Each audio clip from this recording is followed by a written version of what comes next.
पहले देश में बिना तरीके से पहले नोटबंदी किया, जिसमें करोड़ों लोगों लाइन में लगे और सैकड़ों की संख्या में लोगों की मृत्यु हुई। देश का अन्नदाता किसान इस कानून के खिलाफ लगभग 110 दिनों से बैठा हुआ है और कह रहा है कि तीनों कृषि कानून रद्द करो। एमएसपी अभी अहंकार में है, घमंड में है। और एक बात समझ लीजिए, घमंड किसी का रुका नहीं है।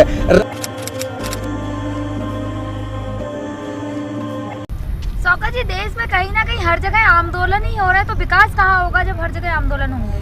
देखिए, ये सरकार ही ऐसी है कि जो देश के हर लोगों को परेशान करके रखी है।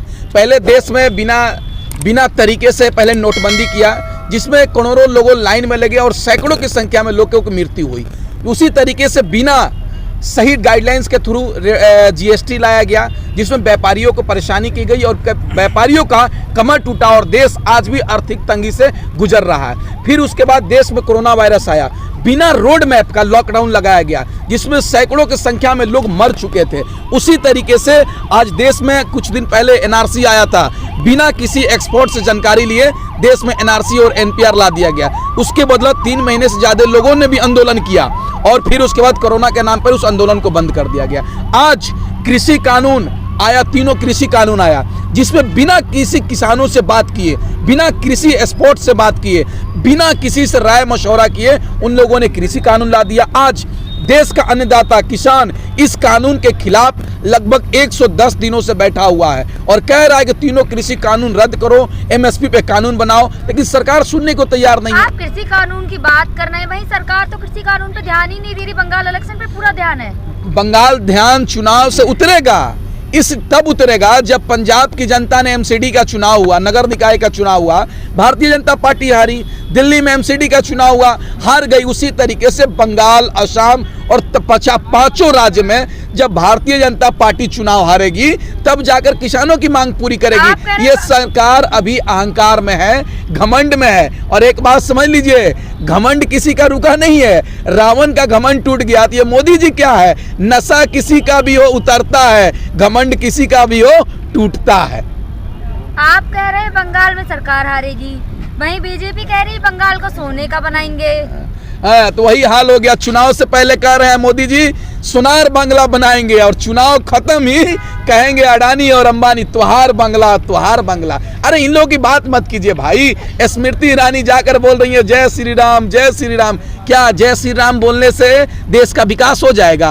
तो मैं भी बोलता हूँ जय श्री राम, हमको नौकरी मिल जाएगा, हम पीएचडी कर लेंगे, एमए किए हुए पीएचडी कर लेंगे, फिर एक बार बोल देंगे जय श्री राम, प्रोफेसर बन जाएंगे। देखिए, जय श्री राम करने से वो दिल भगवान आस्था में रहते हैं, दिल में रहते हैं। जब सरकार किस लिए बनाया गया है? सरकार मुद्दे पर राजनीति करने के लिए बनाया गया है। और सुभाष चंद्र बोस ने भी कहा है कि जब राजनीति धर्म की होने लगती है तो देश हमारा गुलामी की ओर जाने लगता है। धर्म की राजनीति की बात कर रहे, वो अब से नहीं, वो तो बहुत पहले से हो रही।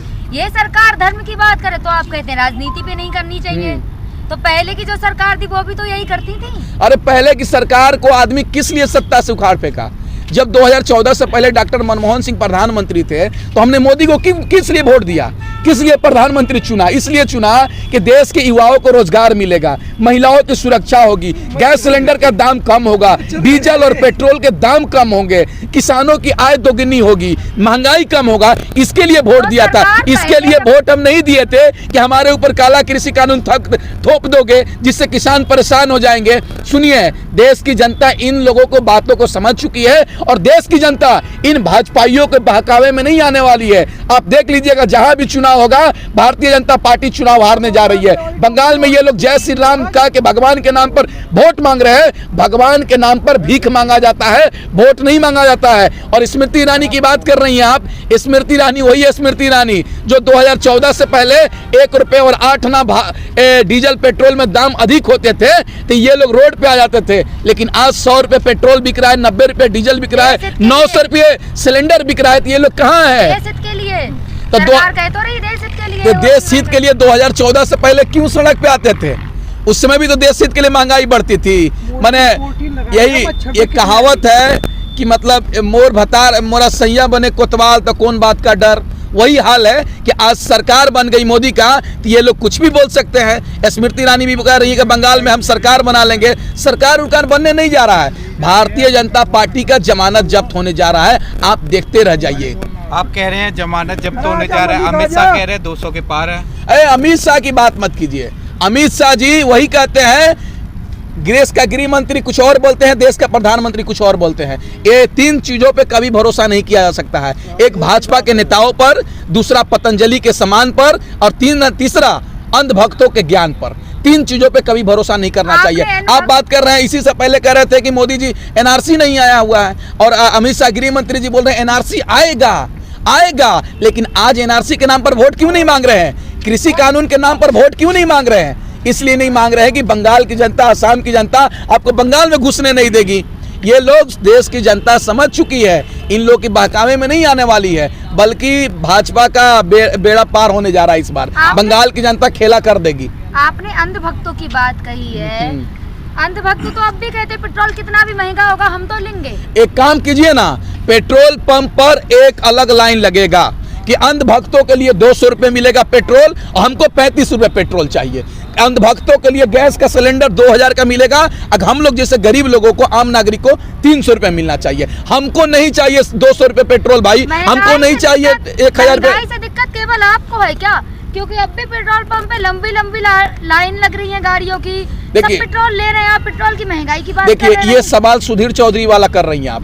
ये भारतीय जनता पार्टी के जो मेन स्ट्रीम के मीडिया है उस तरह से सवाल कर रही हैं। मीडिया में दिखा रहे हैं कि महंगाई से किसी को दिक्कत नहीं है, चंद मुट्ठी भर के लोग हैं जो विरोध कर रहे हैं। इसी तरीके से एक मेरा दोस्त है, वो यही बात बोल रहा था कि शौकत केवल तुम्ही को परेशानी है महंगाई से। तो हमने कहा एक काम करो, उसका उंगली पकड़े और पेट्रोल पंप पे ले गए, बोले कि देखो तुम्हारा भारतीय जनता पार्टी के ही विकास से 100 रुपये पेट्रोल बिक रहा है और 90 रुपये डीजल बिक रहा है। विकास तो हो ही रहा है भाई, तेल का दाम बढ़ रहा है, गैस का दाम बढ़ रहा है, सरसों का तेल का दाम बढ़ रहा है, जिससे आम नागरिकों को परेशानी है। विकास नहीं हो सकता देश में, क्योंकि जो आदमी अपने घर में विकास पैदा नहीं कर सकता है वो देश का विकास नहीं कर सकता है, क्योंकि सत्ता में बैठे हुए लोग विनाशकारी हैं। महंगाई की बात करें तो बीजेपी कहती है कि ये महंगाई कांग्रेस की देन है।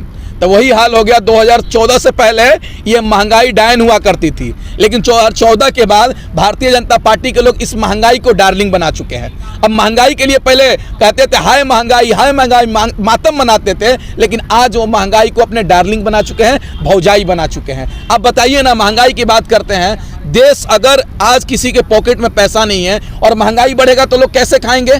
गरीब, देखिए चंद पूंजीपति की बात मत कीजिए, देश के आम नागरिक जिनके पास पैसे नहीं है वो कैसे खाएंगे? उनकी बात कीजिए ना। जो लोग अमीर हैं वो तो खरीद के खा सकते हैं, लेकिन जो आज 100 रुपये किलो चावल बिकेगा, 90 रुपये आटा बिकेगा, 200 रुपये सरसों का तेल बिकेगा, इस देश का गरीब का नागरिक खा पाएगा क्या? गरीब के लोग मर जाएंगे। देखिए, डाटा से पेट नहीं भरता है, आटा से पेट भरता है। सरकार डाटा को रेट कम करे या ना करे, आटा चावल का दाम कम करे, तब जाकर गरीब के आदमी जी सकते हैं, नहीं तो वही सरकार का हाल होगा। सरकार कहती है मैं गरीबी खत्म करना चाहता हूँ, ये गरीबों को भूखे मारकर मार देगी और इस देश से गरीब खत्म हो जाएंगे। कोविड-19 की दूसरी लहर अब स्टार्ट हो गई है, मुख्यमंत्री जी ने कहा है, तो कहीं ना कहीं उसका असर इसको किसान आंदोलन पे भी देखने को बंगाल में चुनाव हो रहा है, वहाँ कोविड-19 नहीं है, वहाँ कोरोना वायरस नहीं आ सकता है। ये लोग, भारतीय जनता पार्टी के लोग, कोरोना को अवसरवादी बना दिए हैं। जहाँ चुनाव होगा वहाँ हिंदू खतरे में हो जाएगा, वहाँ कोरोना भाग जाएगा।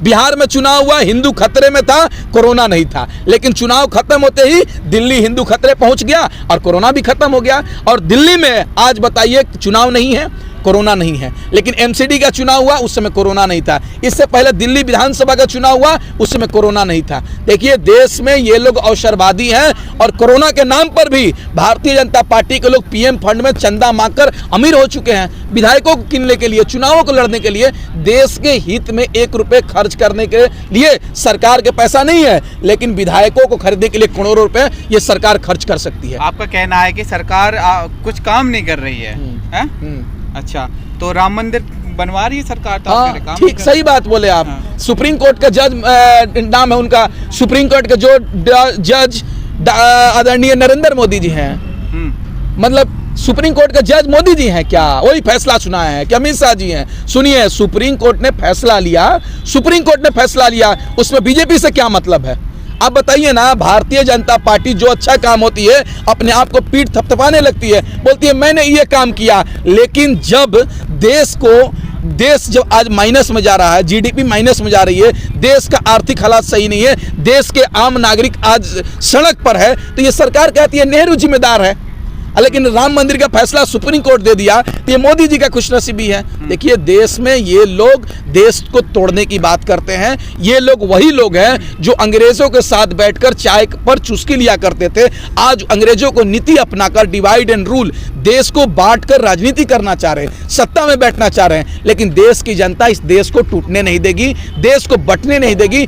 देश एकजुट होकर इनके खिलाफ लड़ेगा और ये गूंगी बहरी सरकार को उखाड़ फेंकने का काम करेगा। अब एक बात बताइए ना, खेत में मर रहे हैं किसान, सीमा पर शहीद हो रहे हैं जवान, और टीवी में बैठकर अभी भी कुछ लोग कर रहे हैं हिंदू और मुसलमान। आज देखिए ना टीवी में डिबेट क्या होता है, 5,000 का एक मौलाना साहब आते हैं और 5,000 का एक पंडित जी, हिंदू मुस्लिम। इसके अलावा देश में कुछ मुद्दा ही नहीं है भाई। हिंदू मुस्लिम से देश नहीं चलता है। और कुछ भारतीय जनता पार्टी के लोगों को अभी भी लग रहा है कि 2014 से पहले हमारा हिंदुस्तान था ही नहीं। मोदी जी 2014 में प्रधानमंत्री बने, जमीन को कोड़कर जमीन से निकाले हैं भारत को।